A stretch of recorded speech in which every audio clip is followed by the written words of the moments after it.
দিনটা ছিল 15 ডিসেম্বর আর এটা ছিল আমার সিজনের ফার্স্ট ওয়ার্ক। একটা নয়, ফার্স্ট টাইম একই দিনে আমি দুটো ব্রাইড কমপ্লিট করলাম আর সেই গল্পই আজকে পুরো ভ্লগটাতে তোমাদের সাথে শেয়ার করব।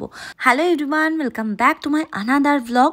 সো দেখতে থাকো আজকের এই দিনটা, সারা দিনটা কি কি করি আর কিভাবে আমি দুটো ব্রাইডকে একই সাথে একই লগ্নে কমপ্লিট করে লুকটা তাদেরকে হ্যান্ড ওভার দিই। তো ফার্স্টেই যেটা বলার না, এই বছর না আমার সাথে প্রত্যেকটা ব্রাইডের কাছে গিয়ে আলাদা আলাদা এক্সপিরিয়েন্স মানে হচ্ছে আমার সাথে। আমি জানি না কেন। ভোর তখন 4:30 বাজে। আমি 4:30টার সময় উঠে অ্যাসিস্ট্যান্টদেরকে ফোন করে দিই, কারণ ওরা আমার সাথে এই কাজটাতে প্রথম আমার সাথে জয়েন হয়।